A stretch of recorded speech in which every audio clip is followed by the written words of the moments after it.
Imam Busiri itu ngeluh, saya ini orang yang banyak kesalahan. Di antara salah saya adalah saya bisa ngomong tapi tidak bisa melakukan. Yaitu saya ngomong misalnya orang supaya tahajud, saya tidak tahajud. Saya ngomong orang supaya sholat sunat, saya nggak pernah sholat sunat.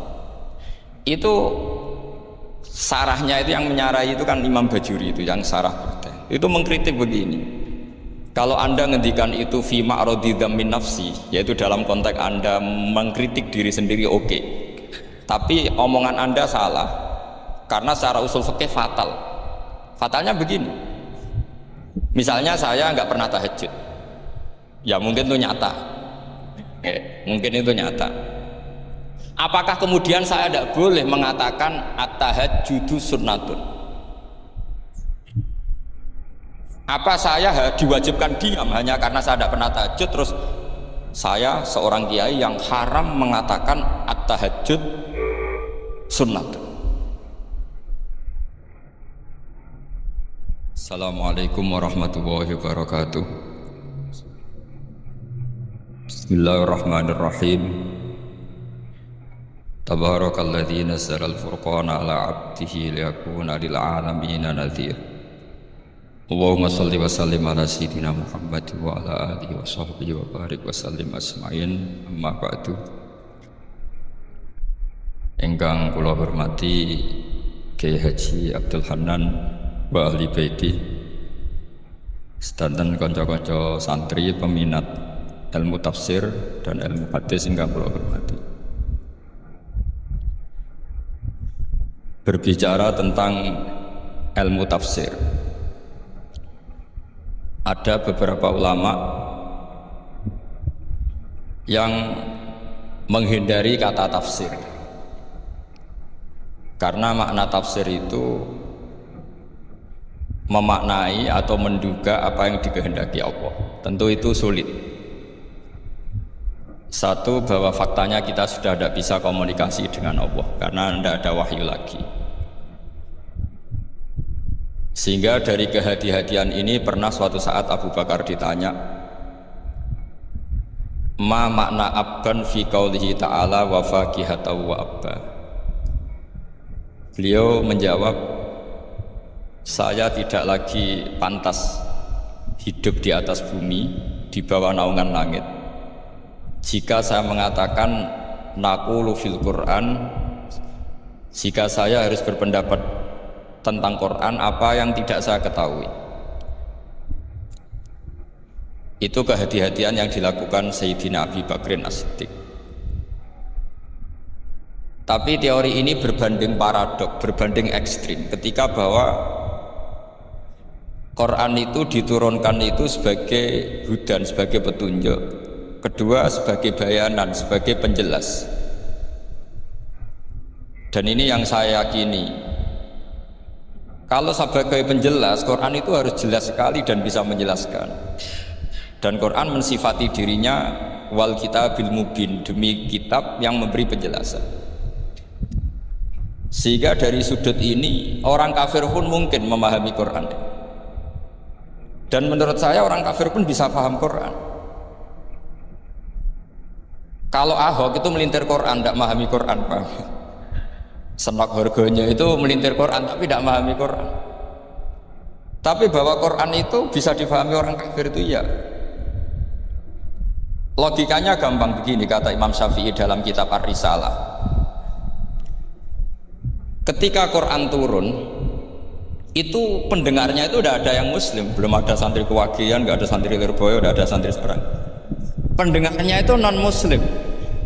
Nah ini sampai angan-angan, ketika Quran turun itu pendengarnya muslim atau non muslim? Non muslim. Andai kan Quran itu turun tidak difahami orang kafir, maka lalu objeknya siapa, sasarannya siapa? Nah sebab itu akan aneh kalau kita yang mondok, misalnya ngaji Idqon, ngaji Alfiyah, ngaji Ulumul Quran, apa saja, kemudian Anda tidak paham Quran, padahal orang kafir saja bisa paham. Nah ini tantangan bagi kita. Sing kafir wae iso paham Quran, masa kita santri tidak paham Quran.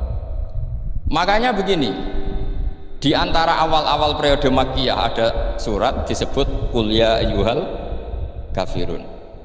Katakan Muhammad ya ayyuhal kafirun. Karena mukhatabnya atau lawan dialeknya Nabi adalah orang-orang apa?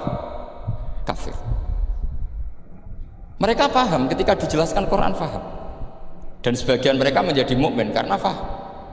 Itu termasuk isi makalah yang saya utarakan di sini. Mereka tanya, ya Muhammad, siflana rabbak, amin dahabin, amin nuhasin, amin hajarin. Karena orang kafir jahiliyah itu punya tren, yang namanya Tuhan itu fisik. Mereka punya Lata, punya Uzza, punya Hubal. Sehingga kalau Tuhan-Tuhan kita ini dari batu Muhammad, katanya Anda punya Tuhan yang berbeda. Lalu Tuhan Anda ini dari emas atau dari perak. Turunlah ayat Qul huwallahu ahad Allahus samad. Lagi-lagi mukhatabnya adalah orang kafir. Makanya ini juga akhirnya jadi ilmu madhab, ilmu tentang firqah-firqah dalam Islam. Bahwa kesalahan terbesar orang Khawarij sebagaimana yang dikutip Imam Bukhari, nanti saya mencari di juz 4 atau di juz 3, pokoknya di bab Babu Qitalil Khawarij, karena Imam Bukhari punya adat diulang-ulang. Kata Ibnu Umar yang dikutip Imam Bukhari, innahum intolaku ila ayatin nazarat fil kufar faja'aluha alal mu'minin. Orang-orang Khawarij atau kalau sekarang orang-orang radikalisme itu meneliti Quran, kemudian ketika ada kriteria manusia-manusia tertentu itu dianggap itu kenanya orang Islam, korbannya orang Islam. Padahal awal mula ayat ini turun untuk orang kafir atau kritikan pada orang kafir. Ini cilaka betul.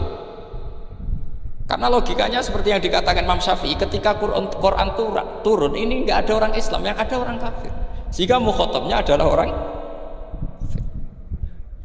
Tapi ayat-ayat ini nanti dipakai Khawarij untuk mengcounter orang Islam, sehingga mereka mudah mengkafirkan kita karena pakai ayat yang dari awal Allah mengkafirkan orang kafir, sekarang ayat itu dipakai mengkafirkan orang Islam. Ini saking gebleknya orang apa? Khawarij. Makanya kata kitab Fathul Bari yang menyarai Bukhari itu, yang mendorong orang Khawarij seperti itu adalah jahluhum bisyariah. Memang mereka benar-benar bodoh, benar-benar goblok. Misalnya kita kiai atau kita ma'arif atau kita santri atau kita orang soleh, kemudian kita tidak bisa melakukan apa yang kita katakan, terus kita oke lah, kita kena kritik misalnya atakmurunan nasa bil birri apa wa tansawna anfusakum wa antum taslunal kitab.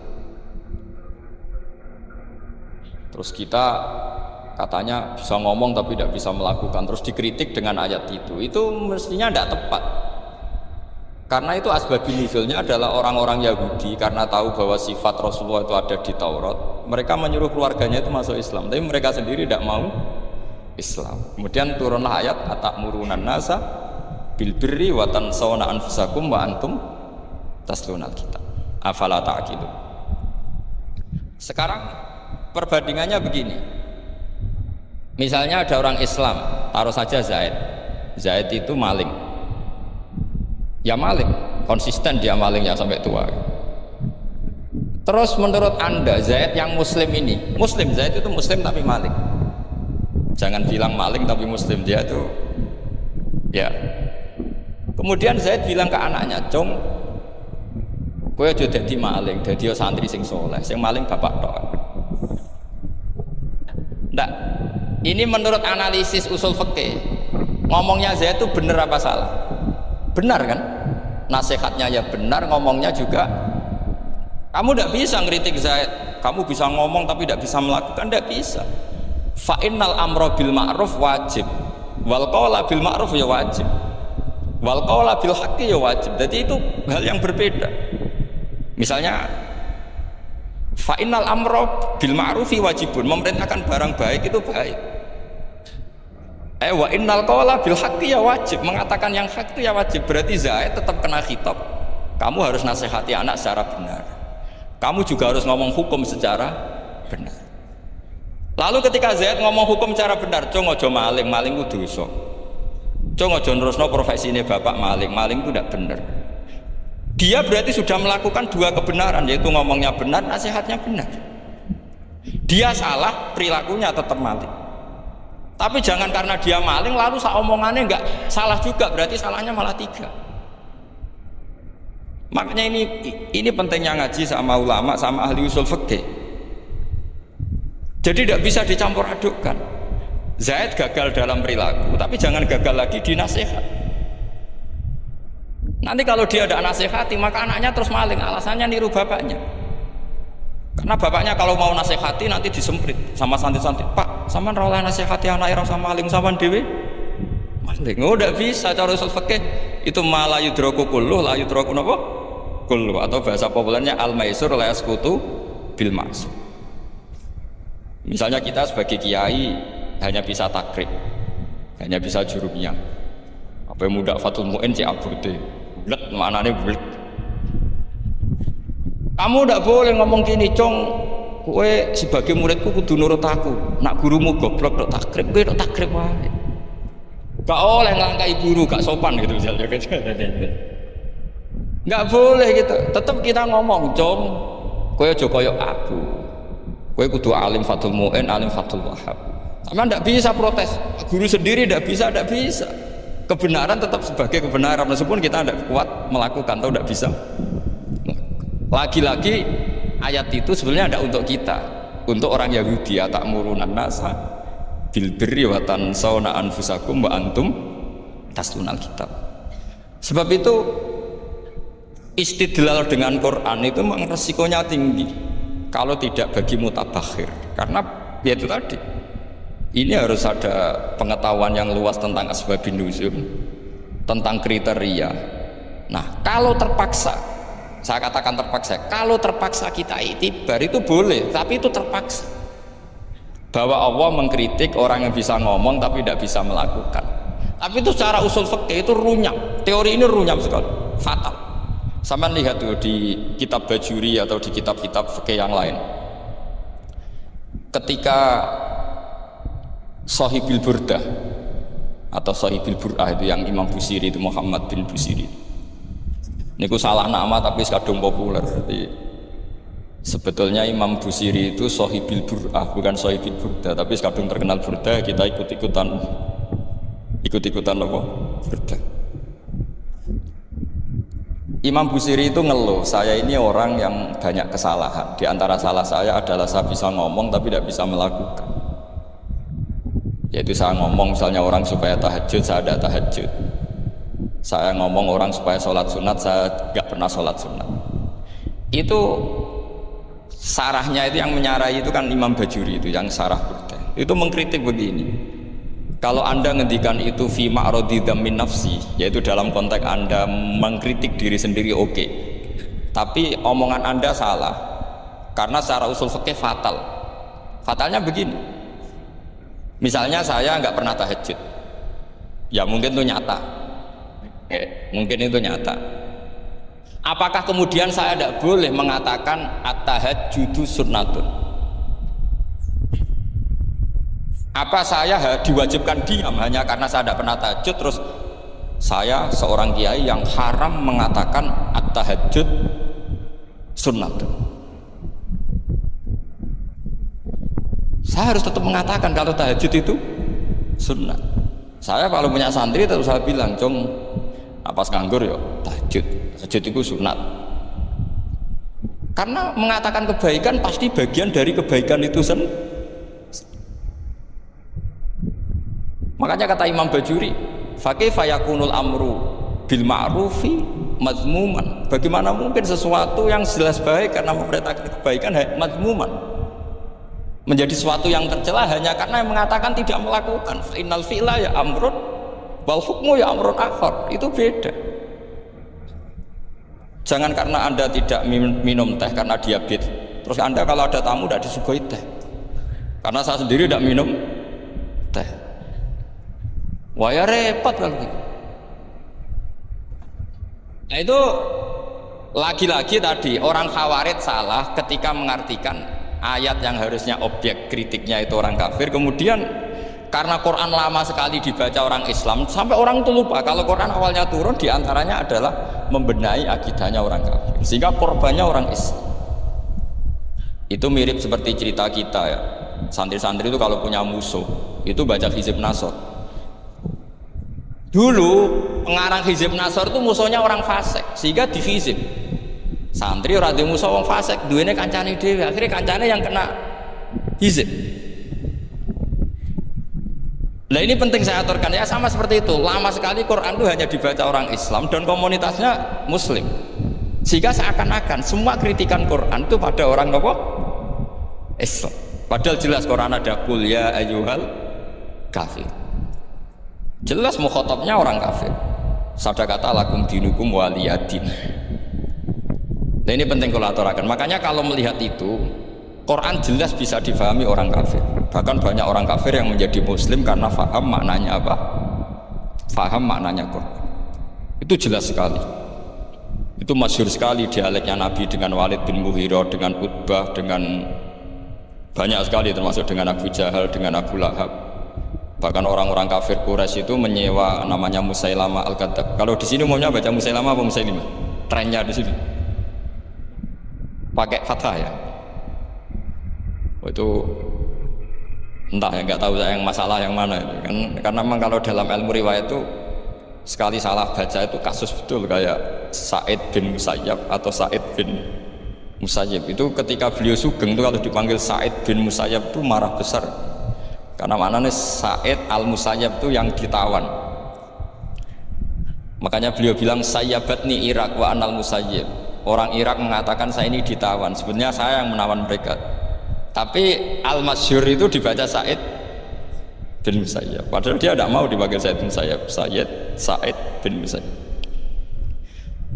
Karena nama ini penting. Pentingnya begini, ini kata Rasulullah kalau sedang guyon, kata Nabi, mbok kamu itu sekali-kali mikir, kenapa saya ini diberi nama Allah Muhammad. Ini hadis sahih di Bukhari, ada di Kitabul Adab, banyaklah tag ini. Kenapa ya Rasulullah? Allah itu senang bingung wong kafir, kata Rasulullah. Karena Abu Jahal kalau manggil saya jadi bingung. Itu kalau orang Arab kan pasti tahu maknanya. Muhammad maknanya orang yang terpuji. Sehingga kalau Abu Lahab ngomong itu jadi paradok. Hei orang yang terpuji, kamu bohong. Kan jadi aneh. Ya Muhammad kadzabta, hei Muhammad kamu bohong. Kalau diterjemahkan hei orang terpuji, kamu bohong. Itu akhirnya sahabat tertawa-tawa. Karena cek pinter deh pangeran milih nama kamu ya Rasulullah, karena ini bingungkan musuh itu. Makanya kalau kamu udah anak kiai, itu anak kamu panggil, namakan saja Agus, pasti satu pondok manggil Gusmu. Nah, itu aman itu. Boy yang nggak seneng tetap panggil Gus. Karena kalau untuk Gus putra kiai kan butuh di bapak kiai, kan bapak kadung ra kiai itu kan. Itu ada triknya, yaitu anaknya dinamain. Nah, itu Rasulullah itu sudah dipilih sedemikian rupa oleh Allah, perilakunya benar, ahwalnya benar, sak namanya juga benar. Sehingga ketika Abu Jahal, Abu Lahab tahu bahwa nama Muhammad ini problem, karena ini madah itu memuji. Sehingga mereka kalau mencari Muhammad itu bilang, ainal madmum, mana orang yang tercela. Terus orang-orang Quraisy tidak paham, kamu nyari siapa? Akhirnya mereka bilang, ana atlubu Muhammad, dan saya cari Muhammad. Akhirnya bilang Muhammad lagi. Nah itu, nah Quran juga main di ranah nama. Sehingga Abu Jahal itu namanya kan Abdul Hakam. Orang Islam dari awal memanggil Abu Jahal. Karena kalau sampai kita manggil Abul Hakam, kita akan mengalami paradok. Ya Abul Hakam, hei bapak dari semua kebijakan, kamu begini kan kacau. Makanya itu dari sini orang nggak boleh salah apa? Salah. Ini penting kolaborasikan, karena kadang menganalisis Quran itu satu bilisanin Arabi mubin. Kata Imam Syafi'i, wa innahu latanzilu rabbil alamin nazala bihir rohul amin ala qalbika litakuna minal mudhirin bilisanin Arabi mubin. Di antara, kata Imam Syafi'i ini, di antara aturan pokok memahami Quran adalah dia malian bil Arabiyah, dia sangat-sangat menguasai bahasa Arab. Itu masyhur dalam dialek Imam Syafi'i. Saman kalau ngaji takrib atau Fathul Mu'in, syarat sahnya tayamum lil musafir itu apa? Tolabul ma, mencari apa? Sampai kalau di takrib dicontohkan, kalau di tempat atas nyari ke bawah, kalau ke bawah nyari ke atas. Imam Syafi'i ditanya, kaifa taqulu bi syartit tolab, bagaimana anda berpendapat bahwa tolabul ma itu wajib untuk menjadi sahnya tayamum? Terus Imam Syafi'i faqara'a falam tajidu ma'an, kamu pergi kemudian falam tajidu ma'an, kamu tidak menemukan air. Terus Imam Syafi'i mengatakan la yuqalu liman lam yatlub lam yajid wa innama yuqalu lam ya'rif. Orang yang nggak pernah mencari itu tidak bisa dikatakan lam yajid, tidak menemukan. Kalau belum mencari namanya tidak tahu. Padahal Quran bilang kamu pergi kemudian kamu tidak menemukan air. Tidak menemukan itu berarti harus mencari dulu baru dikatakan lam yajid, tidak menemukan. Kalau tidak pernah mencari namanya tidak. Hanya gitu tok itu jadi ilmu bahwa tolabul ma itu wajib karena Allah mengatakan falam tajidu ma la yuqalu liman lam yatlub lam yajid wa innama yuqalu lam ya'rif.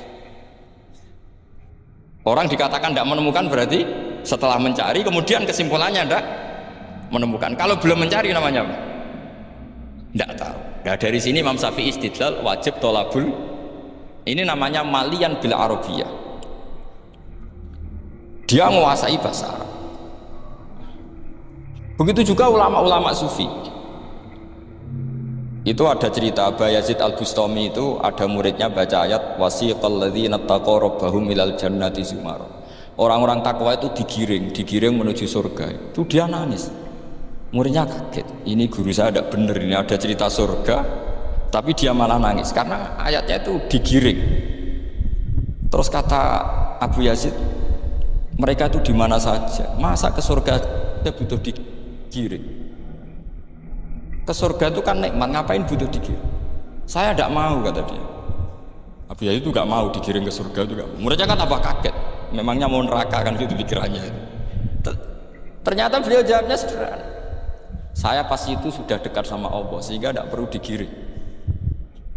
Kemudian saya sudah panitia kiamat pas itu, jadi tidak perlu digiring. Nah ini nanti penting jadi satu aturan ilmu ulumul Quran.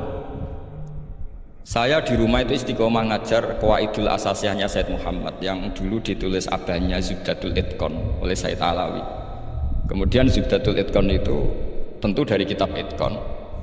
Terus Said Alawi dulu ngarang kitab Faidul Khobir, sarannya Faidul Khobir sama Sayyid Muhsin Al-Musawab, dulu dari Padang tapi hidupnya di Mekah. Saya dulu talaki sama Mbah Mun. Itu ternyata ada ayatnya, innal muttaqina fi jannati wa nahar fi maq'adi sidqin 'inda malikim muqtadir. Sekarang sampean saya tanya, menurut Anda semua orang kena hisab enggak? Tidak sama jawab saja. Menurut Anda ketika di mahsyar semua orang kena hisab apa enggak? Pasti kita menjawab iya. Tapi kata Said Muhammad itu keliru. Enggak kebayang orang seperti Nabi kena hisab. Pasti yang kena hisab itu orang-orang yang enggak jelas. Nah, misalnya Nabi jelas baiknya, harusnya ya langsung enggak kena hisab. Karena enggak mungkin seorang saksi kok diaudit, enggak mungkin. Lo saksi itu di pengadilan kan nggak tersangka, nggak terdakwa, dia tidak boleh diintervensi oleh hakim.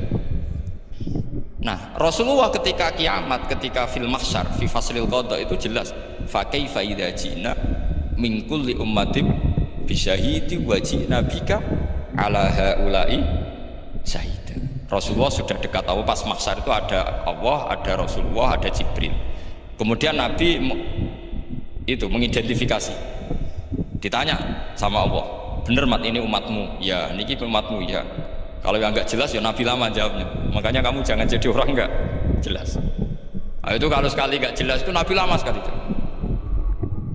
Nah, artinya begini, yang kena hisab itu meskipun kata Said Muhammad, meskipun Dhahirul Quran itu menetapkan asbata umumal hisab, tapi zahirnya Quran yang sama juga menafikan hisab. Itu karena nggak mungkin, nggak kebayang kita malaikat berani menghisab afdhalul khalqi. Sama bisa bayangkan malaikat mengaudit Rasulullah SAW, ahabbal khalqi ilallah. cilaka mencit. Wong jejer Allah kabeh diniten. Audit sudah indah. Fa kaifa idza ji'na min kulli ummatin bisyahidi wa ji'na bika ala haula'i syahid. Lalu mungkar nakir juga sama. Sampean bisa bayangkan mungkar nakir tanya Nabi Muhammad. Tesnya susah. Karena kalau Rasulullah terus ditanya, "Waman nabiyuka?" Wah, itu kan bisa kiamat itu.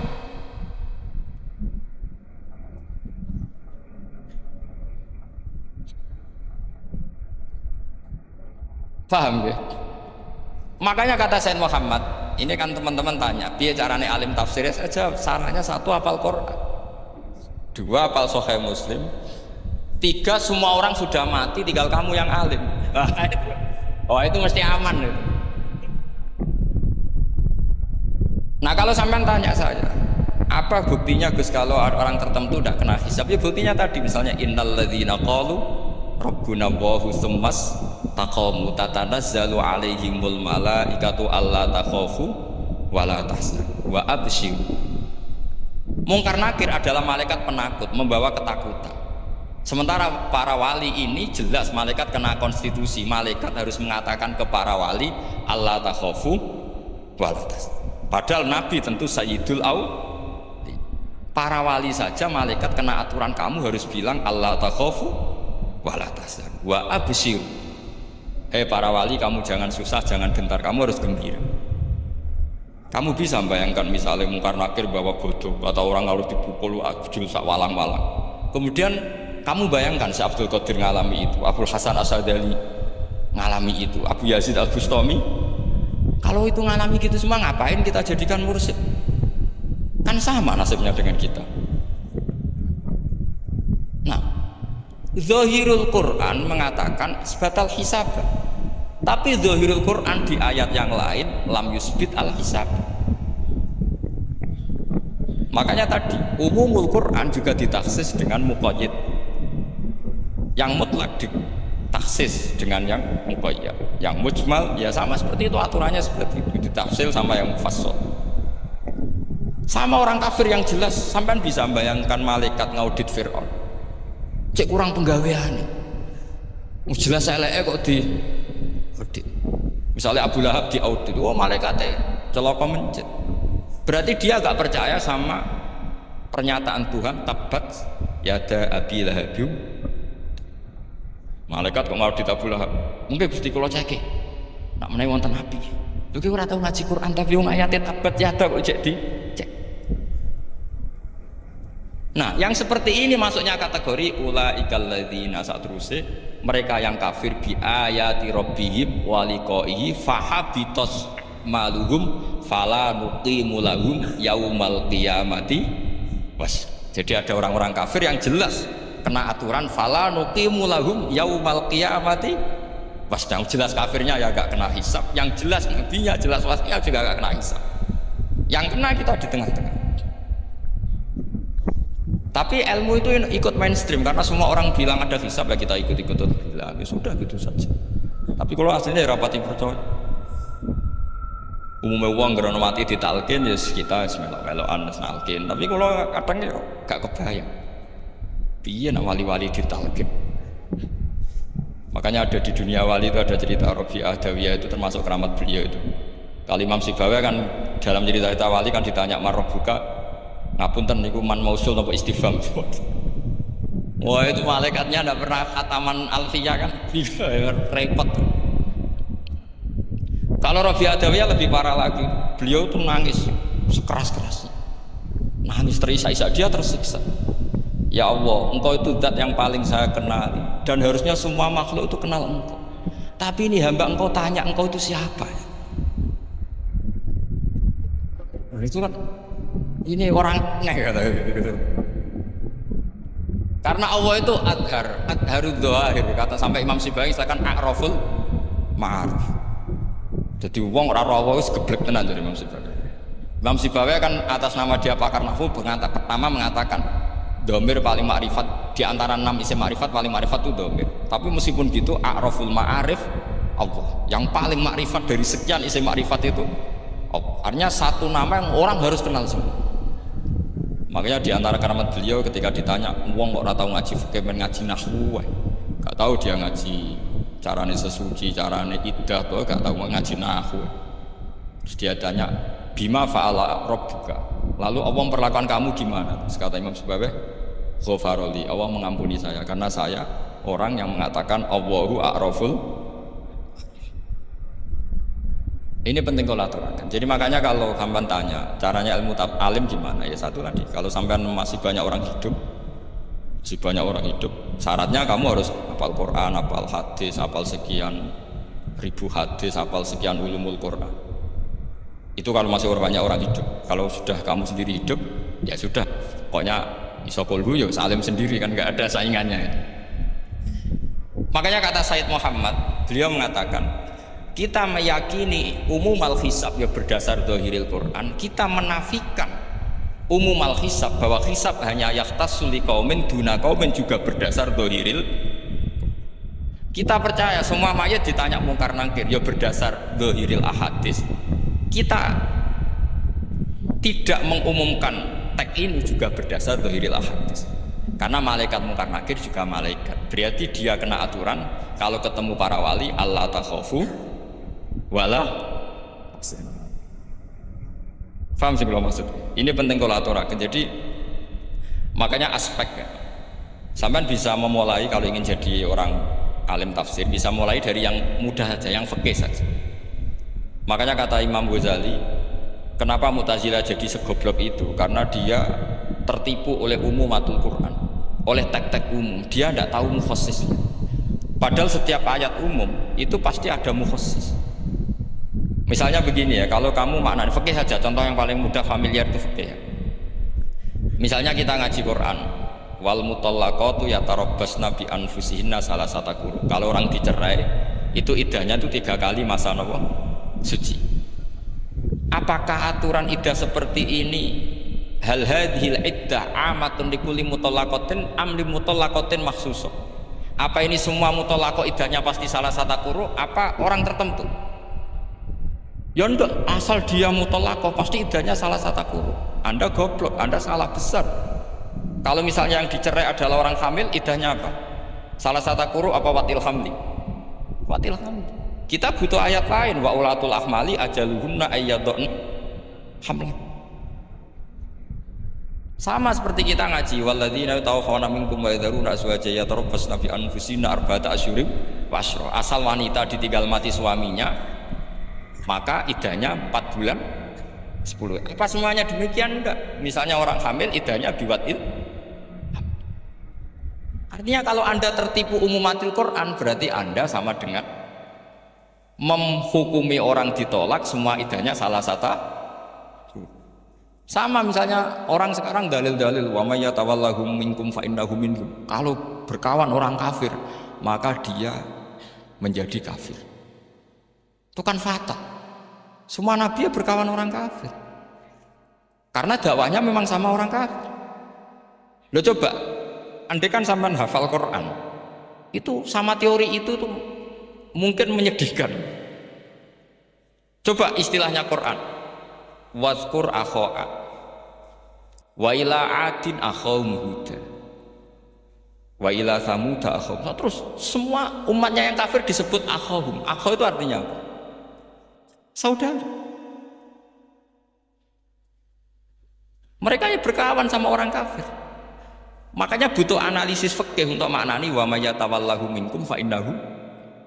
Setelah dianalisis fikih, ternyata semua nabi diistilahkan wa ila madyan akhahum syuaiba wa ila adin akhahum huda. Akhaw itu artinya apa? Saudara. Kalau sampean tanya, lalu logikanya gimana? Kata kitab-kitab kan mbak ingkana dasarin fajanibu suratan. Kalau ada teman buruk jauhi, kalau teman baik temani. Kalau cara usul fikih gampang, kancanan maling dosa, wong kok kancane maling, tapi nak dakwai maling apik kan? Aku orang ngancani kok dakwai dandani, selesai kan? Ngancani maling elek, nak dakwai maling demenan berodo elek, nak didik apik kan? Itu seperti itu. Nah, ini penting kalau aturakan. Nah di sini ini makanya NU itu punya sejarah panjang, banyak wali-wali yang jadab, yang coro zahir itu kancanan orang fasik-fasik. Orang syariat bingung, ini wali kok berteman orang fasik. Ya kalau kamu bahasakan teman ya masalah, kalau kamu bahasakan ini binaan. Enggak, sama jawab saja, kalau dibahasakan teman masalah enggak? Masalah kan, tapi kalau dibahasakan itu binaan, selesai kan? Sama, Nabi berkawan orang kafir itu enggak karena berkawan, itu binaan Nabi. Memang Nabi itu jadi Nabi, objeknya adalah mengislamkan orang. Ya berlama-lama Nabi dialek dengan mereka, muasyarah sama mereka. Bahkan Nabi diharuskan bersikap baik sama mereka. Itu yang disebut fabima rahmatim minallahi lintalahum walau kunta fadzur ghalidhal qalbi lan faddu minah. Tapi sekarang itu orang sudah tidak pakai ilmu. Orang-orang radikalisme itu nggak pakai usul fikih. Pokoknya kalau ada ayat terjemahnya gini ya sudah itu jadi madhab. Akhirnya kecelakaan seperti ini. Pokoknya kalau ada ayat faqtulul musyrikina haitsu wajadtumuhum wa khuduhum wahsuruhum waq'udu lahum kulla marsad. Sudah hafalnya ayat itu saja. Dia tidak mau ngapalkan misalnya qatilul ladzina yuqatilunakum. Ada ayat lagi wa akhrijuhum yamin haitsu akhraju. Sehingga ulama kita membagi kafir itu ada harbi, kita musuhi, ada dhimmi, ada muahad, ada musta'man. Itu ulama karena tahu tidak semua orang kafir itu harbi. Tidak semuanya dhimmi, tidak semuanya mu'ahad, tidak semuanya musta'man. Kalau harbi oke, kita perang, kalau dhimmi ya kita bina. Kalau mu'ahad ya sesuai perjanjian kita, kompensasinya apa, MOU-nya kayak apa. Tapi apalnya mereka ayat satu tema. Nah celakanya kita yang ngaji di pondok-pondok yang katanya spesialis ingin alim tafsir, apalnya ya satu ayat juga. Wah itu kan satu ayat versus satu ayat. Itu ngeri. Makanya kalau sama tanya saya ini, katanya di acara ini sama tanya gimana caranya jadi ahli tafsir, saya jawab gampang. Caranya itu hafal Quran, hafal hadis, terus hafal ulumul Quran. Ya misalnya Nadoman ya Faidul Khobir lah. Kalau kitab Nasar ya minimal itu setengah lanya Itqon lah. Kalau nggak lanya-lanya amat ya agak lanya. Karena kitab tafsir itu gampang. Teorinya itu mudah sekali. Misalnya al-ibratu bi umumil lafzi la bi khususis sabab. Itu sama dengan kayak kaidah fikih. Karena kalau kaidah fikih itu saya itu pernah dibisui kiai itu. Ini kisah nyata, dibisui kiai itu. Pas basul masail dulu saya itu masih sering mau basul masail. Ini mau pensiun pun buatan niku. Dulu saya dengan Gus Zofur putrane Bamun itu sering makili Pondok Anwar basul masail fikih. Tapi tidak tahu ceritanya Gus Zofur jadi dokter tafsir, saya juga kok ya tahu-tahu menekuni tafsir. Lama-lama orang itu lupa status saya yang fakih ya. Makanya saya itu ya kadang eman gitu karena ini status penting juga. Tapi status fikih itu kadang memang menyesatkan. Karena begini, itu dulu pernah ada basul masail itu begini. Ini kisah nyata ini. Ada desainer baju putri untuk putri, anak putri. Kemudian desainer itu menciptakan satu celana pendek atau celana seperempat. Dengan desain ini pasti kalau dipakai itu auratnya itu kelihatan. Bagaimana hukumnya desainer ini? Apa termasuk mimman sarro'a as-sayyi'ata? Karena terjadi kasfil aurat. Apa enggak? Rata-rata kalau kiai yang khusus-khusus, yang sepus-sepus, desainernya dosa. Gara-gara tren pakaian ini wong wedok buka aurat. Tapi kiai-kiai alim yang muda-muda, entah saking belingnya, entah saking pinternya, tidak tahu. Bilang begini, Pak Yai, yang didesain apa? Ya celana itu. Lalu celana itu fungsinya nutupi apa buka aurat? Ya nutupi. Lu kan lumayan urun nutupi. Kalau haram ya dicopot. Loh, malah parah. Bingung kayak gini. Sampai bilang gini, wah semanis. Itu kan makanya ini guyon ilmiah. Repotnya ngadepi orang alim muda itu kan mbok gedhi iku ilmiah, mbok senengi fase.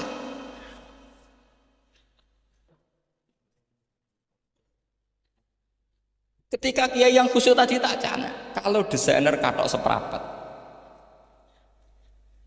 paham ya? Kau coba yang celana dalam terlalu vulgar itu, paham ya? Ndak rok saja lah, rok mini misalnya rok selutut, sampean jangan ngeres ya, yang rok selutut misalnya. Rok selutut itu desainernya kena hukum haram enggak? Sampean jawab. Oh haram dari kayak gitu karena dengan desain itu misalnya lututnya kelihatan. Tapi pertanyaannya kayak muda saya masih ingat betul, saya tanya. Lalu fungsi pakaian itu apa Pak ya? Fungsi itu kan tetap nutupi sebagian awal. Kalau Anda haramkan, barang haram itu harus dihilangkan. Nah, itu. Sampai Kiai itu setelah acara itu manggil saya. Gus, kalau ngakoni jenengan alim tapi podo repote. Pada repote nak dalam itu kan terus itu ada perumusan di redaksi keputusan yang dijual itu yang masail fikihnya kan terus diputuskan dibukukan. Kalau redaksinya halal terus nanti orang pakai rok semua. Dan saya balik bantah, kalau redaksinya haram orang nggak pakai rok. Akhirnya itu apa? Kebijakannya lucu. Buak wae Gus, pertanyaan itu buak saja jawabannya oh gege. Jadi kita debat tidak jadi. Ini cerita ya, cerita ilmiah. Makanya sama tidak wajib anut saya. Saya ini terlalu ilmiah, jadi tidak baik untuk kehidupan kesalian kurang baik. Jadi ini, tapi ini ilmu. Tetap kaidahnya fikih ma la yudraku kullu la yudraku kullu. Jangan kalau tidak bisa nutupi aurat semua, lalu jangan sama sekali. Lungki kan kaidahnya kan gitu, ma la yudraku kullu la yudraku kullu. Misalnya Anda punya tetangga nggak mau pakai jilbab, nggak mau pakai pakaian muslimah, kamu tidak boleh munisan raklambinan, tidak bisa. Ma la yudraku kullu la yudraku kullu la yudraku napa. Makanya ini kita harus hati-hati. Nah bayangkan sekarang orang neliti Quran itu yutraku kullu. Mestinya kalau Anda meneliti radikalisme, ayat yang terkait radikalisme diteliti semua. Ternyata di surat Taubat yang disebut suratus Saif yang bahkan haram baca bismillah, itu ada ayat wa in ahadum minal musyrikin nastajaroka fa'ajirhu hatta yasma'a kalam Allah tsumma ablighu ma'mana. Muhammad, kalau ada orang kafir mau belajar Quran sama kamu, ya harus kamu pelajari hatta yasma'a kalam Allah. Setelah mereka mau belajar, ya ablighu ma'mana tsumma ablighu ma'mana, kamu harus menjamin keamanan dia. Itu di surat Taubat, termasuk akhir suratin nazalat, gak mungkin terjadi mansukh. Tapi orang-orang ekstremis selalu pakai faqatulul musyrikin haitsu, apalan itu terus. Yang orang liberal yang menapani la ikraha fiddin. Ya sudah seperti itu. Sing orang-orang tegas ora tau nahi mungkar, ya ma arsalnaka ila rahmatan lil alamin. Itu ngono terus. Yang kelompok tukang nahi mungkar ya ayatnya amen nahi. Saya tuh heran, kenapa mereka punya masalah dengan hafalan kayaknya. Kenapa sih hafalannya kok pedot itu? Kita yang hafal semua bingung. Jadi akhirnya kita yang pinter anut sing goblok, karena saya tuh pernah debat sama orang salah, debat gitu. Setelah saya mengutarakan sekian hadis, ada tuh Pak hadis itu. Harusnya kamu ngaji saya, ada debat tuh yang level. Kalau nggak level tuh nggak boleh. Mau itu kan ngeri. Makanya ini penting ya, kalau sampean tanya ingin jadi alim tafsir ya harus hafal Quran semua. Nah, kalau tidak mungkin yang nunggu orang semua mati baru Anda jadi ahli tafsir, karena tidak ada musuhnya. Tapi saya pastikan orang kafir pun bisa memahami Quran, yaitu tadi hatta yasma'a kalam Allah. Sayyidina Umar tuh masuk Islam tuh gara-gara dengar adiknya baca Toha, ma anzalna alikal Qur'ana litashqa illa tadhkiratal liman yakhsha tanzilam mimman khalaqal arda was samawati ula ar-rahmanu alal arsis tawa. Itu dia ma huwa bikalamil basar, tidak mungkin seperti ini karangan manusia, itu tidak mungkin. Akhirnya dia Islam. Banyak orang Islam karena diperdengarkan Quran, karena memang notnya sudah unik, makna kualitasnya juga sudah unik, semuanya itu indah. Sampai sekarang pun orang kafir itu orang paling tahu Quran. Makanya Allah mensifati orang kafir itu hasadam min indi anfusihim min ba'di ma tabayyana lahumul haq. Sekarang sama saya tanya, orang sing tabayyana lahumul haq itu orang paham apa orang tidak paham? Mereka orang kafir itu mengingkari Quran, padahal min ba'di ma tabayyana lahumul haq, setelah kebenaran nyata bagi mereka. Nyata bagi mereka artinya orang kafir paham apa tidak paham? Paham. Cuma mereka punya penyakit hasadam min indi anfusihim. Mereka juga kalau ada ayat tentang ahkam yang memberatkan, mereka bilang, "I'ti bi Qur'anin ghairi hadza au badil." Muhammad harusnya jangan tema itu yang diangkat, kok cari Quran yang lain yang enggak tema itu. Mereka sampai memilih tema itu karena paham apa karena tidak paham? Karena paham. Makanya di makalah saya pastikan ngaji tafsir itu gampang karena orang kafir pun bisa. Kalau kasus Ahok itu bukan paham itu melintir, beda, paham sama melintir itu beda. Itu diterjemah kemenang itu jangan mengangkat kawan orang Islam, bukan mengangkat pemimpin.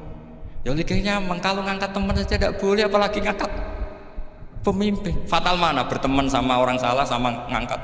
Saman kancanan maling itu apik nak menawa nang andani. Terus ngangkat, maling ke pimpinanku." Parah mana? Parah mana? Artinya sama saja ketika diterjemah jangan ngangkat teman. Sebetulnya ngangkat pemimpin lebih fatal. Itu kan mafhum awlawiyah, itu kan normal saja. Itu di Quran biasa, misalnya innal ladzina ya'kuluna amwalal yatama dzulman, orang yang makan hartanya anak yatim secara zalim. Kamu bilang, "Gus, saya tidak makan kok, sepeda motornya tak gasap, tak jual." Yang diharamkan kan makan. Wah, ya sarap kalau gitu. Maknanya begini, memakan harta anak yatim artinya ifsad. Ifsad itu merusak. Nak ngono ikhraq, membakar atau mencuri sama dengan makan. Bal asyad, malah kan lebih apa? Lebih apa? Dasar. Jadi yakuluna di situ tuh ba'dul amsilah, sebagian contoh min wujuhil ifsad atau min wujuhil ihlak. Jangan kok karena ayatnya makan, oh yang haram tuh makan, kalau nyuri gak apa-apa. Paya fatal. Itu kan sama dengan santri geblek dikandani kiai ini, "Cung, kowe mbek bojomu jogeman naboi." Suatu saat istrinya lapor lagi, "Pak Yai sekarang tidak naboi tapi nyadui." Karena naboi itu pakai tangan. Pertama dilaporkan kiainya, "Pak Yai, suami saya itu sering memukulin saya pakai tangan." "Jong jogeman naboi bojomu." "Nggih Pak Yai, siap." Suatu saat istrinya lapor, "Pak, tetap benjut, kenapa?" "Kulo nak niki disadui." Kepikirannya, sing haram nabok, nak nyaduk halal. Wah, itu kan ngajak goblok bareng. Nah, masalahnya di usul fikih kasusnya seperti itu. Makanya saya ini kadang ya maliki sekali. Kadang saya itu maliki sekali. Kadang ya. Misalnya begini, saya beri contoh. Ini yang kisah nyata ya. Ada seorang Arabi datang ke Rasulullah. Ya, tadi kan teman-teman minta juga ilmu hadis ya. Ini satu paket saja. Itu tadi nanti kalau sampean kasih lalim enggak, itu sudah ada urusan saya tadi. Nunggu orang mati banyak tadi. Kalau nunggu nggak usah nunggu orang mati, sarannya tadi apal tadi. "Ya Rasulullah, ahlak. Saya ini orang yang rusak.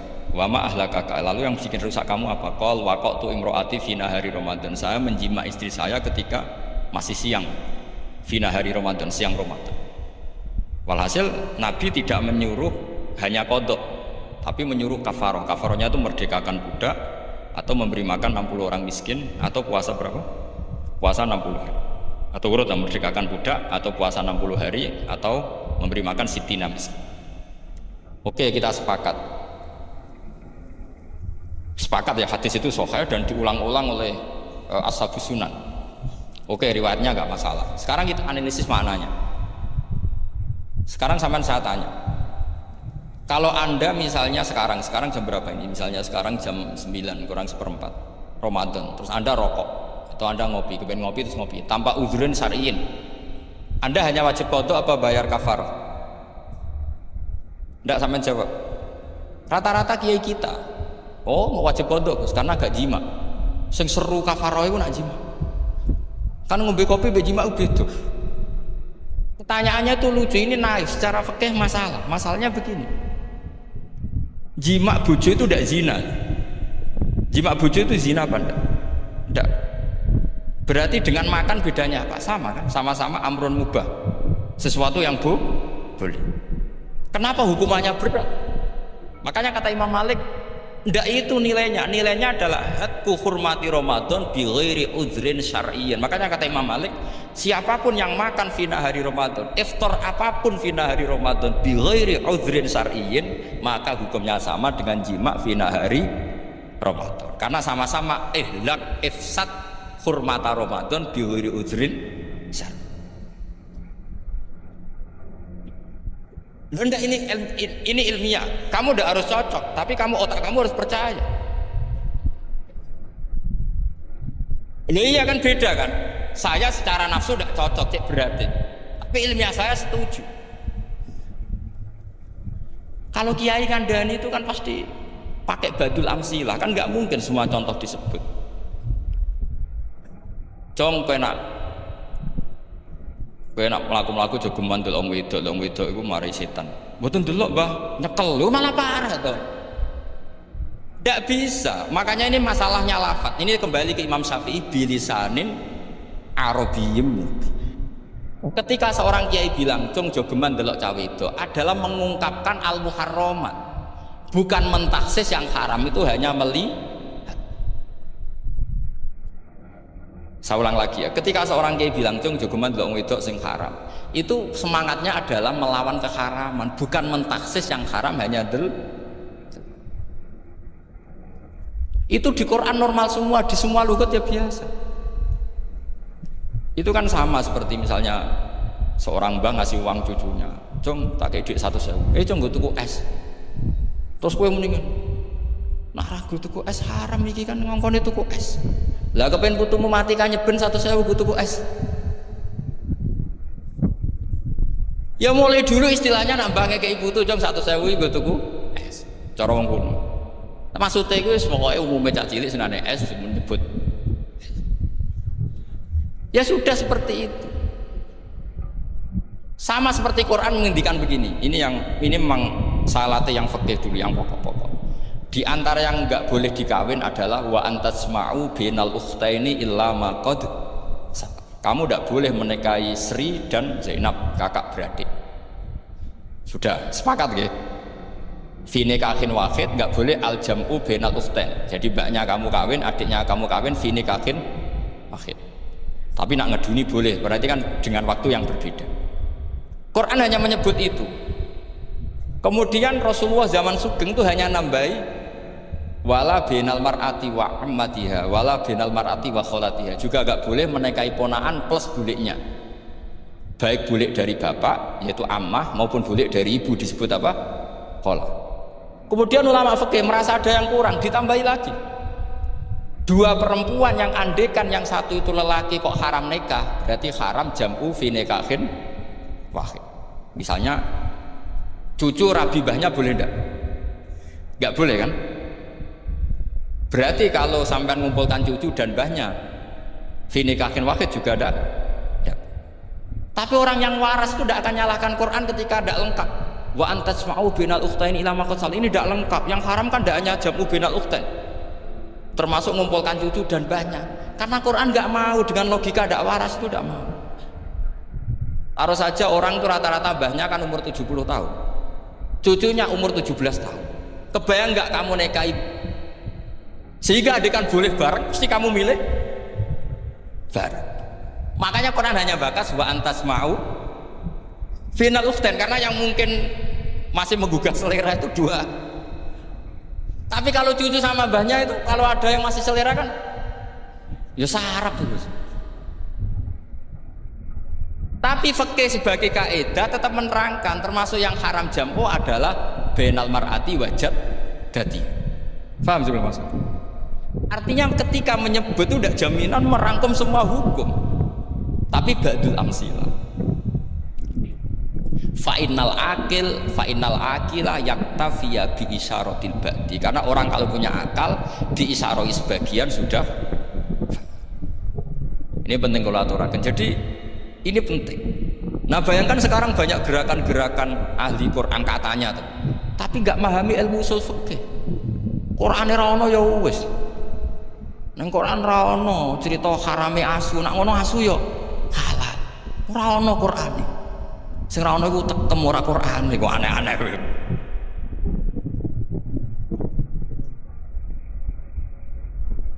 Itu kan sama terus sampean misalnya tadi jam 09.00 Ramadan tambah uzurin syariyin terus mangan mie rokokan. Itu kan melecehkan Ramadan biwiri uzurin syariyin. Karena melecehkan hurmata Ramadan kena sanksi separah itu. Jangan kamu terus bilang, tapi Nabi hanya bilang masalah jima fi nahar Ramadan. Jima istri itu hukumnya itu tidak zina, hukumnya itu mubah sama dengan makan. Ini cara madzhab Maliki, tapi kita alhamdulillah madzhab Syafi'i. Ya itu masalahnya. Berhubung itu menguntungkan sami'na wa ata'na.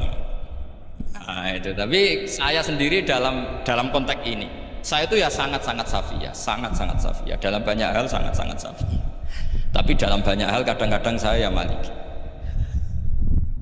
Nah itu kan, kalau sama tanya kenapa gitu, ya hikmahnya baca banyak saja. Karena yang Syafi'i itu ya karena bacanya hanya Syafi'i. Itu bukan fanatik, itu keterbatasan. Itu beda, itu namanya nggak fanatik, itu keterbatasan. Itu beda sekali. Jadi kita harus ngaji yang banyak. Saya termasuk utang ya sama Imam Syafi'i itu baca kitab Ar-Risalah. Itu kitab yang kadang satu ulama baca sampai 500 kali. Yaitu Imam Syafi'i itu dalam kitab Risalah itu begini, ini termasuk ulumul Quran yang paling penting. Muqaddimahnya begini. Wan nasu sinfani min awalil amri. Wan nasu sinfani. Ketika Rasulullah datang membawa Quran itu manusia hanya ada dua. Al kuffar sing dari jenis ahli kitab dan kuffar dari jenis yang tidak ahli. Bahkan tidak ada orang Islam zaman itu. Pertama Nabi jadi Nabi itu adakah pendengar yang Muslim? Kan tidak ada, semuanya ahli kitab. Makanya susah kalau Quran kamu analisis korbannya orang Islam itu, kata Ibnu Umar itu lucu. Dulu tuh mukhotobnya itu orang kafir, jelas kuliah ayyuhal kafir. Ya ayuhan nasu ubudu rabbakum alladzi khalaqakum. Jelas orang kafir. Karena orang Islam nggak mungkin dikhatabi ubudu rabbakum. Makanya Imam Suyuti kalau nafsir itu ngeper. Ubudu rabbakum wahiduhu. Tapi kalau mukhatabnya orang Islam dawimu alal ibadah atau dawimu alat tauhid. Karena dia tahu kalau mukhatabnya orang kafir ubudu ya masih wahidu. Kalau sudah Islam kok dikhitabi ubudu mudawamah alal ibadah. Itu saking alimnya Imam Suyuti. Ini saya teruskan. Kalau mukhatabnya itu orang kafir ahli kitab, itu kemungkinannya ya dua cara mereaksi Quran. Yaitu disebut lam yakunil ladzina kafaru min ahlil kitabi wal musyrikina munfakina hatta ta'tiyahumul. Jadi lam yakunil ladzina kafaru, jelas kafaru itu umum. Kemudian ditafsir kafaru itu ada yang min ahlil kitabi, berarti kafaru yang jenis Yahudi Nas. Ada kafaru yang min ahlil kitabi wal musyrikin, kafaru yang jenis musyrikin, yaitu kafir Mekah. Karena cara kaidah nahwu al-atfu yaqtadi taghayyur, kalau ada ataf pasti konteksnya beda. Ja'a Zaidun wa Amrun, berarti Zaid ada Amar, Amar ya ada Bakar. Karena Ja'a Zaidun wa Amrun wa Bakrun, pasti orang ini berbeda. Tidak boleh orang yang sama kamu pakai ataf. Ini sudah clear ya ini. Kemudian cara pandang mereka ya beda. Ketika Rasulullah mengajak tauhid, itu ahli kitab tidak masalah. Memang harusnya Tuhan itu satu. Tidak masalah bagi ahli kitab. Problem bagi ahli kitab adalah Muhammad itu nabi. Itu kita nggak suka. Kalau Tuhan satu oke, tapi kalau Muhammad nabi tidak oke. Kita bisa jadi nabi, kata mereka, karena mereka merasa nasabnya sampai Ibrahim. Sementara zaman itu mereka sanksi Muhammad itu nasabnya konti, gak jelas. Ini penting kalau aturakan. Sehingga dalam konteks ini Allah menjawab ahli kitab dulu. Ini itu disebut Muhammad itu nasabnya jelas. Ini itu fihi ayatum bayinatum maqamu Ibrahim. Ini saya dengarin. Ibrahim itu jelas pernah ke Mekah. Bukti Ibrahim pernah ke Mekah adalah jejak kaki Ibrahim di makam apa? Makam mereka, artinya buatan kuburan, buatan jejak kaki Ibrahim ketika bangun Ka'bah. Fihi ayatum bayinatum maqamu Ibrahim. Pun. Kalau Ibrahim pernah di Mekah, artinya beliau pernah nikah di Mekah. Paling tidak punya dzurriyyah di Mekah. Jadi Ismail dibawa ke Mekah. Jelas ayatnya wa idh yarfa'u Ibrahimul qawaida minal baiti wa Ismail. Ini dengarin. Sebab itu saking alimnya berjanji itu beliau tahu betul masalah utama Rasulullah Muhammad adalah disangsikan nasabnya. Sebab itu kitab berjanji pertama cerita setelah dia alhamdulillah macam-macam awal manab tadi seterusnya, terus dia bilang wa ba'du fa'aqul wa Muhammad bin Abdillah bin Abdil Muttalib. Saat terus ya wabah wa Muhammad bin Abdullah bin Abdul Muttalib wasmu Syaibatul Hamdi Khumitat Fisolihus Saniyah. Saat terus Ibnu Kusoyin, saat terus Sumiyah bi Kusoyin Litakosi fi biladi Kudo'atal Kosiyah. Karena dia tahu yang masalah bagi Rasulullah itu adalah masalah nasab bagi mereka loh, bagi mereka yang kafir. Terus beliau ngendikan ditutup wa adnanu bila raibin inda dawil ulumin nasabiyah ila dzatihi Ismail nisbatuhu. Wah, jelas saya Adnan itu pasti puter cucu-cucunya Nabi Ismail. Karena orang Yahudi yang disoal Muhammad itu, kamu itu siapa? Kok tahu-tahu Nabi? Kamu orang Arab. Orang Arab itu tidak pernah ada Nabi. Yang Nabi itu normalnya orang Israel. Yaitu turunan Yahudi, karena Yahuda bin Yakub bin Ishak bin Ibrahim. Akhirnya Allah membuktikan fihi ayatum bayyinatum maqami. Bukti kalau Ibrahim pernah di Mekah adalah jejak kakinya di Mekah, itu dekat Ka'bah. Ini jawaban Allah yang tentang ahli kitab, karena sudah jelimet. Ada ilmu ansab, ada ilmu nasab, ada polemik kitab samawi. Kalau kafir Mekah ini goblok-goblok. Ketika Rasulullah pakai teori tauhid, orang kafir Mekah itu sangat gobloknya bilang gini, Muhammad, kita ini urusannya banyak, utang kita banyak, kasus saya banyak. Kok Tuhannya satu itu tidak cukup? Yaitu mereka mengatakan aja'alal alihata ilahau wahida inna hadza la syai'un ujab. Bagaimana Tuhan hanya satu? Urusan kita banyak, masalah kita banyak. Tuhan nggak boleh satu, harus banyak. Sejumlah urusan kita. Ada Tuhan BPKB, Tuhan macam-macam. Ada Tuhan kredit, Tuhan kas, macam-macam.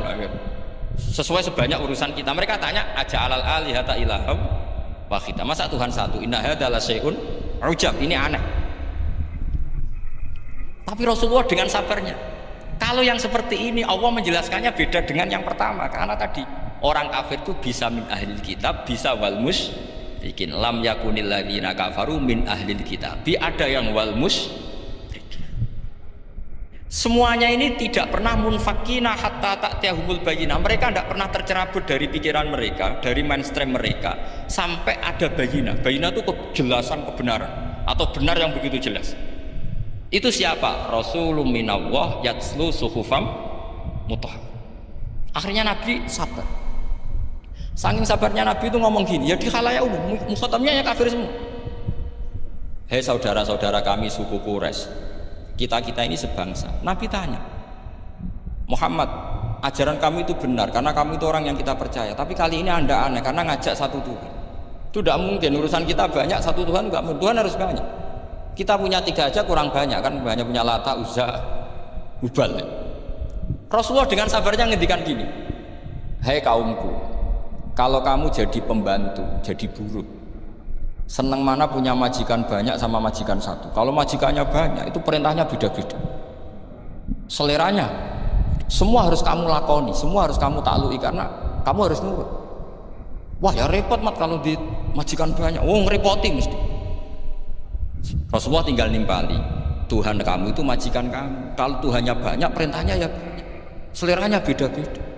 Kamu bingung nggak? Wah ya bingung, ya udahlah satu aja. Akhirnya mereka masuk Islam.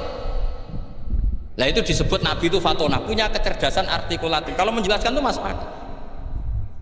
Nah itu disebut dorobawahu matalar rojulan fihi syuraka'u mutasyakisuna wa rojulan salamal lirojul hal yastawiyani masalah alhamdulillah.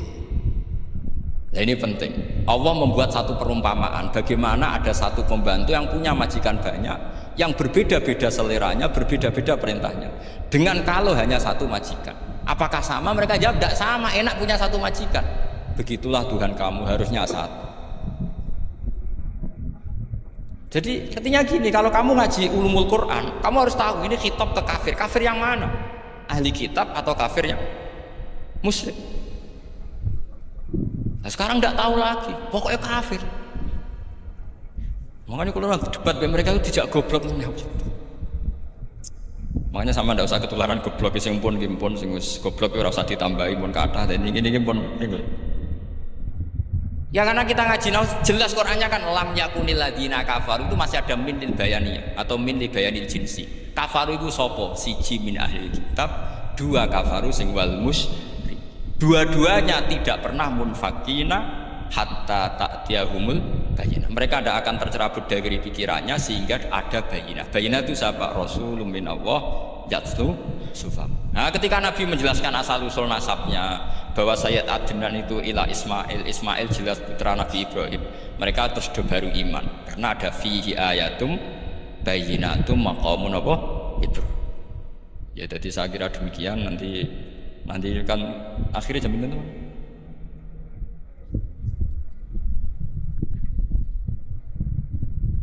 Oh, niki jam pinten istiwa?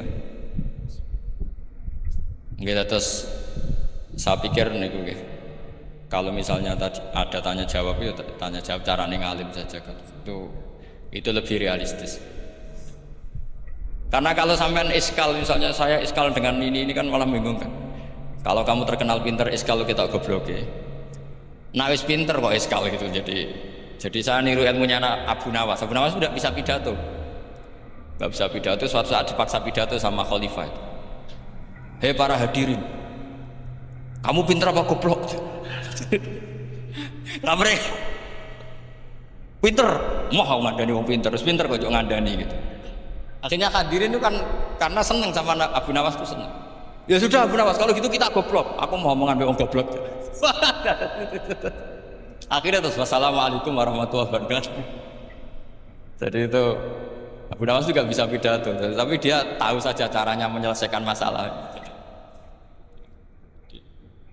Itu Abu Nawas. Ya orangnya kacau tapi cerdas itu, makanya jadi guyonan. Sebenarnya Abu Nawas itu figur yang nyata, tapi tidak senaif yang diceritakan orang-orang di anekdot itu. Nah beliau itu orang soleh ketika era Harun ar-Rasyid. Tapi ya tadi karena banyak cerita yang macam-macam. Abu Nawas itu makanya ini cerita anekdot. Jadi riwayatnya agak jelas tapi lucunya jelas. Dia itu mangkel punya tetangga profesor ahli astronomi. Jadi ini aku mau iso omong. Abu Nawas mau pinter molak-malik omong kan masyhur itu dia cerita. Hari Senin tanggal sekian lihat Abu Nawas di alun-alun mau terbang. Orang lihat semua itu Abu Nawas itu ya sudah di podium ya hanya gitu-gitu. Kok gak mau terbang-terbang? Ya mau itu ya tidak. Wassalamualaikum warahmatullahi wabarakatuh. Yang bilang Abu Nawas terbang siapa? Abu Nawas mau terbang. Yang namanya mau itu ya tidak.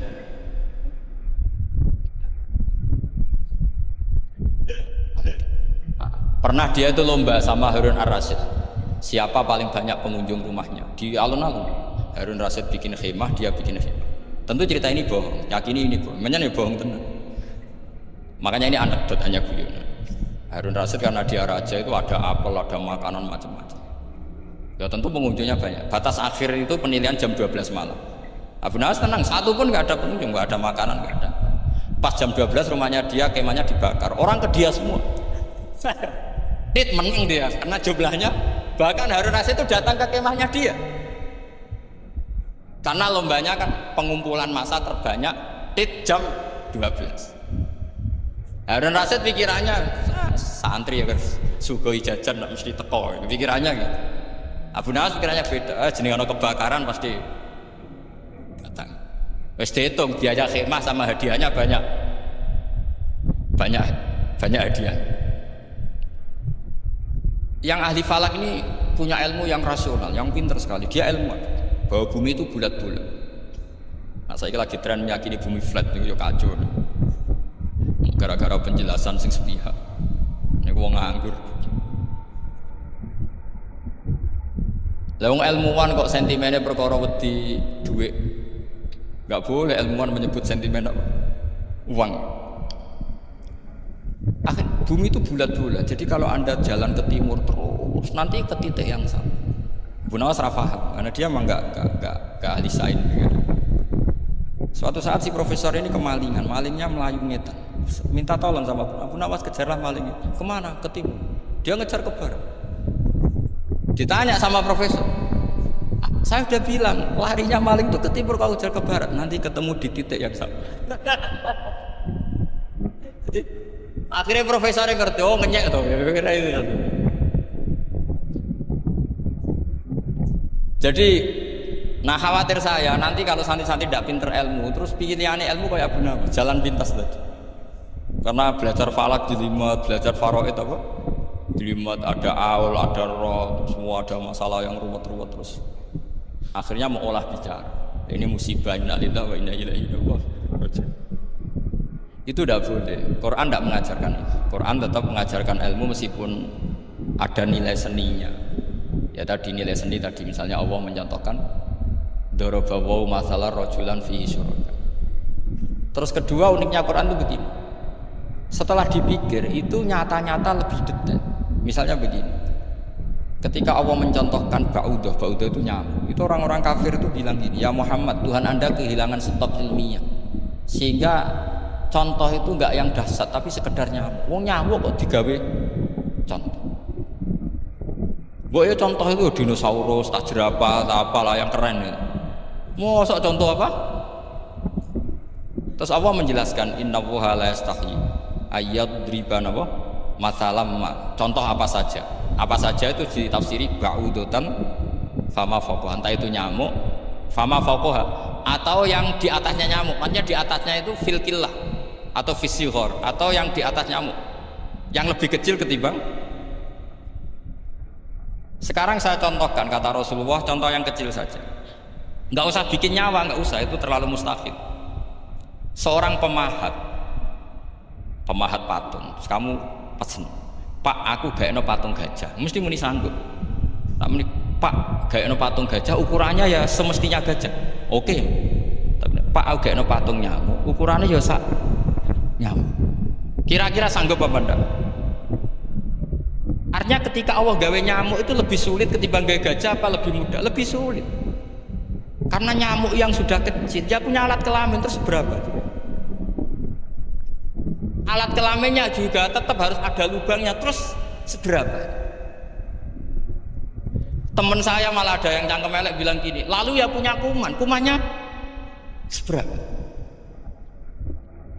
Nah ini pentingnya ngaji akal. Kamu jangan hanya bilang, wow dinosaurus, jerapah, seru nyamuk. Nah karena orang sudah ada itibar dengan nyamuk, didatangkanlah nyamuk banyak. Sebenarnya nyamuk banyak itu mergo mangkel, gak diperhatikan.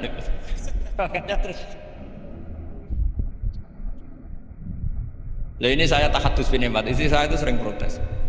Istri saya kalau manggil saya Gus karena orang Jawa Timur itu sama-sama jagongan itu, saya itu tidak pati sering digigit nyamuk, ya digigit tidak sesering sampean itu jelas.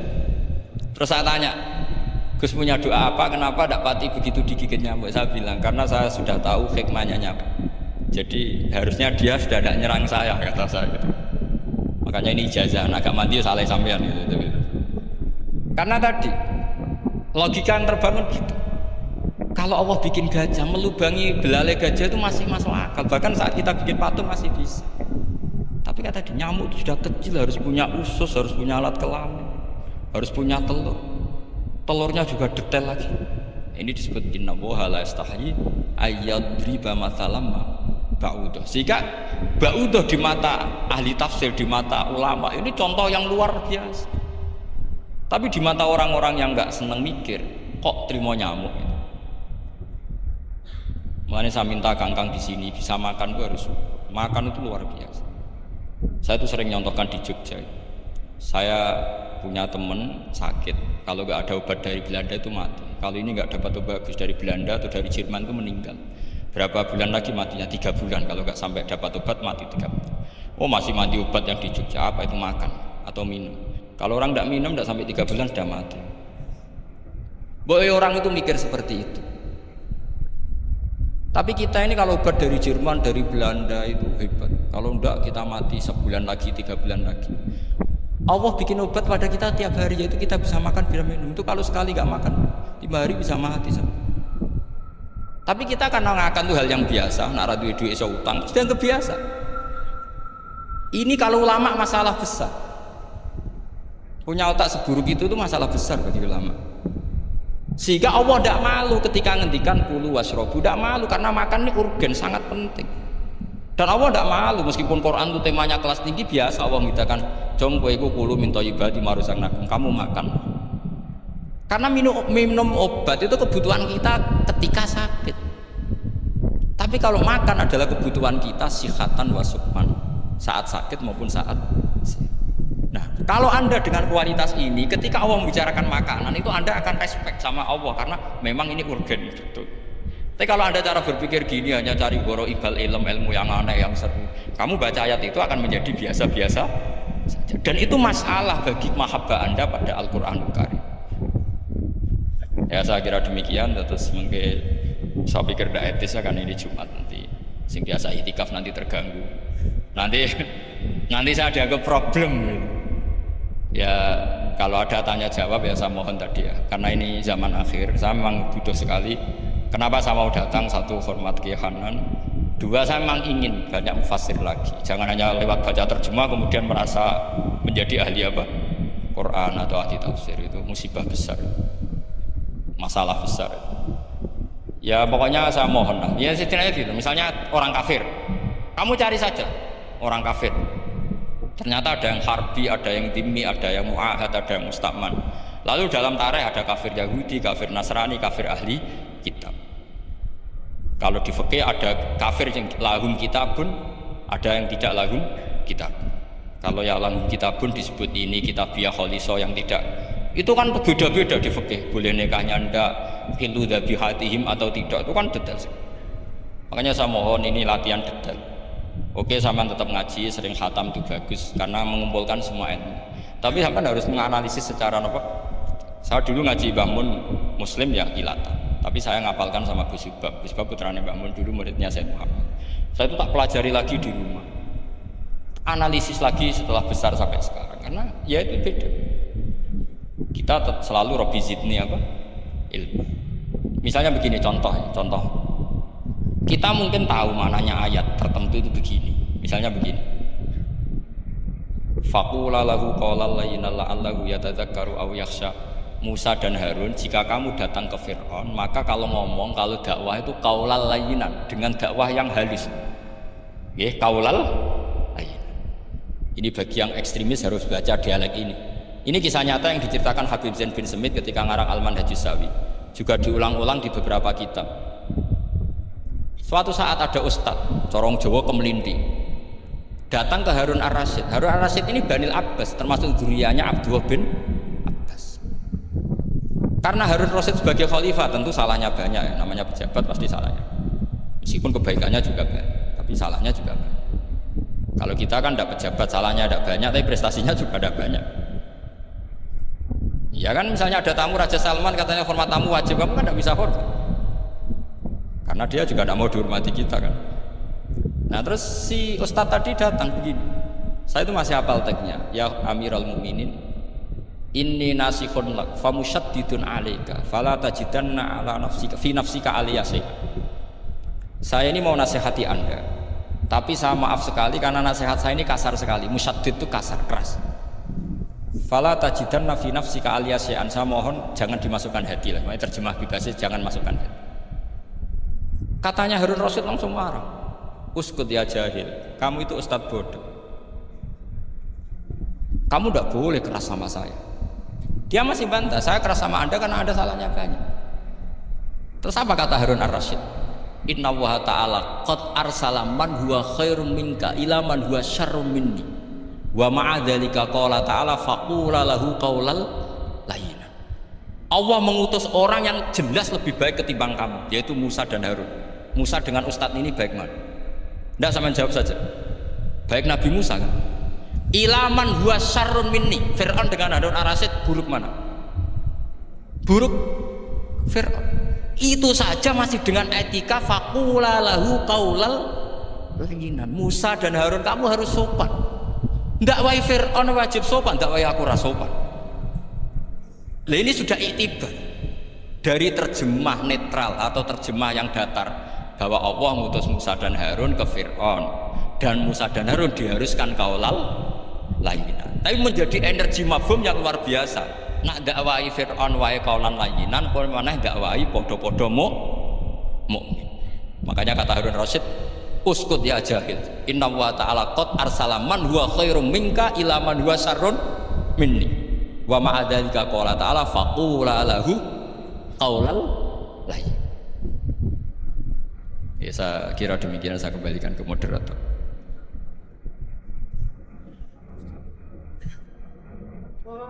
Setengah jam Jumat. Jumatan setengah jam apa nih? Alhamdulillah penyampaian materi dari beliau telah selesai.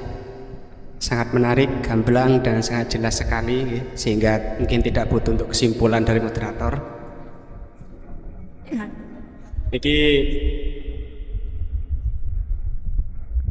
dialog ada waktu 30 menit. 30 menit kami buka 2 pertanyaan dulu mungkin. Yang dari depan ada mic, monggo dibarengi. Niki Bapak Majroh nih. Satu orang satu pertanyaan Pak G.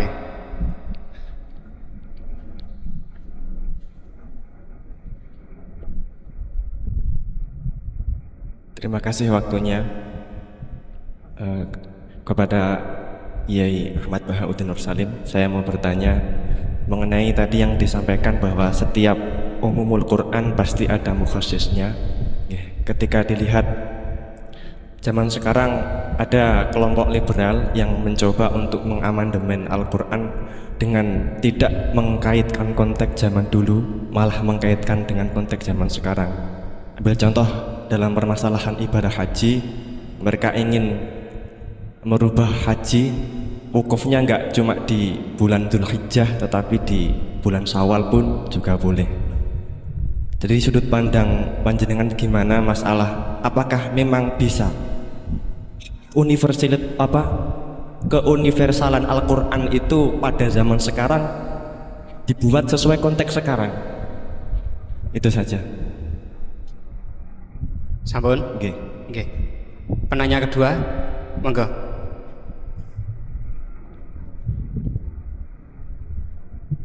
Assalamualaikum warahmatullahi wabarakatuh. Waalaikumsalam. Dumateng Yai, ini ada pertanyaan tentang penafsiran Al-Quran berdasarkan ilmu sains. Untuk abad sekarang kita mengenal teori ledakan besar yang sudah sangat populer. Namun walau demikian ilmu ini masih dalam bentuk zon yang hakikatnya kita belum tahu dan belum yakin secara pasti. Namun teori ledakan besar ini kemudian disinkronkan dengan Al-Quran dengan penafsirannya bahwa ternyata di dalam Al-Quran itu sudah ada teori ledakan besar. Pertanyaan saya begini, menimbang ilmu teori ledakan besar ini adalah ilmu dzon, ini masih memungkinkan ilmu ini salah, sehingganya penafsiran terhadap Al-Quran ini menimbulkan kekhawatiran, yakni kalau ilmu ini sebenarnya salah kemudian disinkronkan dengan Al-Quran, nanti ada penyalahan dalam penafsiran. Namun sisi lain terdapat kebaikan, yakni ada banyak orang bicara bahwa Al-Quran turun sekian ratus tahun lalu ternyata di dalamnya memuat teori ledakan besar yang baru muncul abad modern ini. Dari penjelasan ini pripun monggo Yai tentang penafsiran berdasarkan ilmu yang masih dzon yang belum hakikatan seperti ini, monggo. Oke. Sing pertama Pak Ulil, yang kedua Pak Anwar. Itu sudah sama-sama keren Pak ya. Nggih. Pak siswa. Pak Ulil atau Ulil? Ulil. Pak Ulil. Ulil apa? Ulil Absar. Sudah Ulil Absar, sudah benar ya. Itu hanya sudah benar. Nggih. Kedua Anwar ya? Kedua Pak Anwar. Sudah gitu. Cekap dua dulu. Sing pertama mungkin nek jenengan niki pertanyaan yang pertama, apakah keumuman Al-Quran bisa ditaksis sesuai konteks sekarang, konteks sekarang kekinian niki. Niku pertanyaan yang pertama. Pertanyaan yang kedua, kejadian sains yang sesuai dengan sains, ilmu sains niku apa bisa juga dibenarkan ditafsirkan ke Al-Quran, mengingat ilmuwan-ilmuwan sains sekarang mengatakan bahwa Al-Quran itu banyak yang sesuai dengan sains akhir-akhir ini. Nah, seperti ledakan besar niku kalau diarahkan ke Al-Quran, apa memang sains itu sebenar-benarnya persis dengan Al-Quran atau masih ada kemungkinan nggak sama? Apa Al-Quran? Buatan apa belum?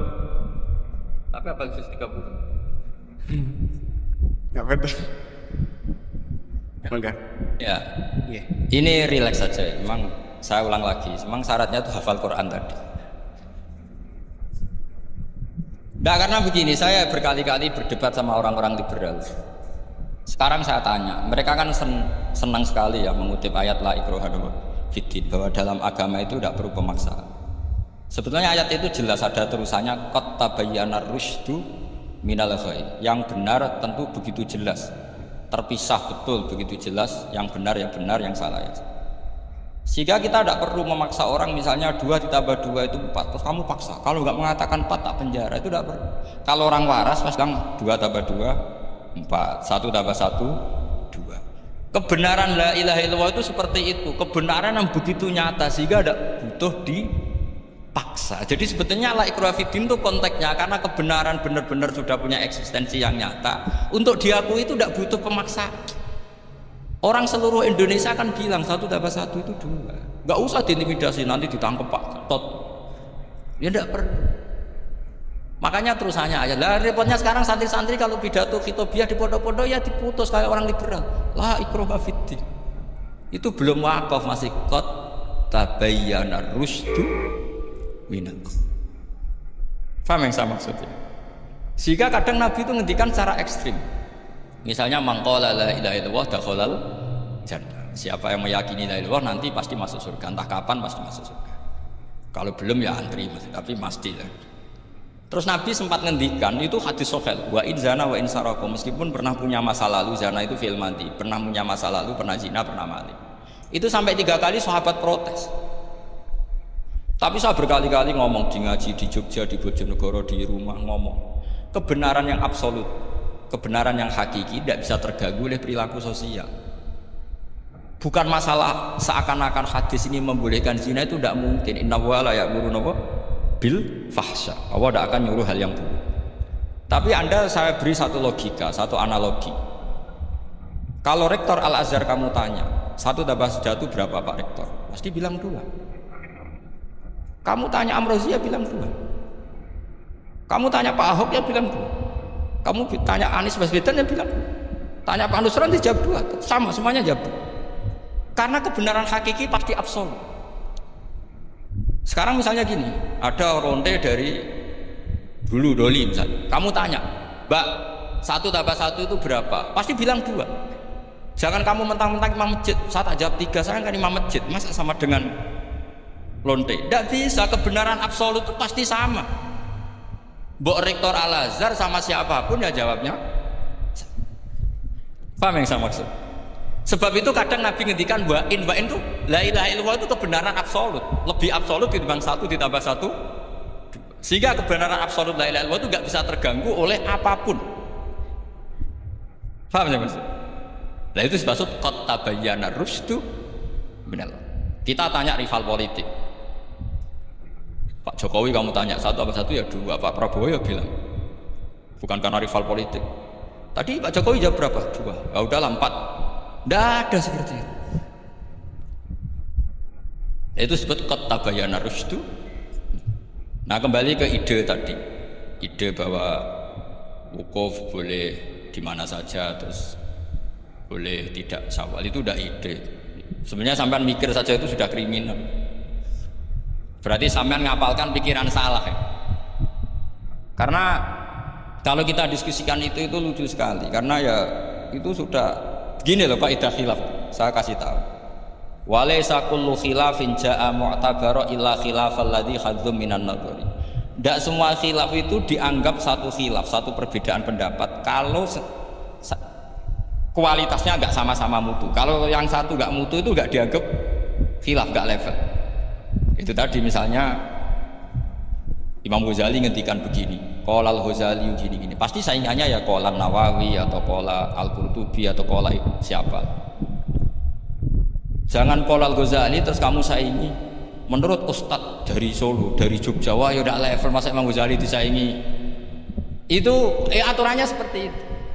Ini jelas. Rasulullah sendiri yang ngendikan al-hajju arafah, bahwa syarat sahnya haji adalah wukuf, dan Nabi menyebut. Tentu kita tidak pernah memperbandingkan apa yang disabdakan Nabi dengan yang jadi pikiran mereka. Kalau mereka alasannya karena orang bergumul di situ, di Mina, di Arafah, gara-gara waktunya sama, titiknya sama, terus terjadi kematian gini. Apa yang nggak wukuf di Arafah itu hidup semua. Itu kan kayak dalilnya orang rokok. Rokok mari cepat mati. Oh, sing ora rokok ya mati. Orang-orang jil juga mati. Orang-orang liberal yang pikirannya katanya ingin menyelamatkan kehidupan juga pada akhirnya mereka mendingan mati di Arafah keren di tanah suci. Bodoh usah begitu. Sebenarnya begini loh. Mereka itu menjadi salah karena nggak mau ngaji fikih secara serius. Saya itu menyesal sekali ya. Kenapa sih orang wukuf itu kok dungani suwira barbar itu memang sakinian. Boy dongo itu yakin pangeran apian sedilo itu tetap dituruti.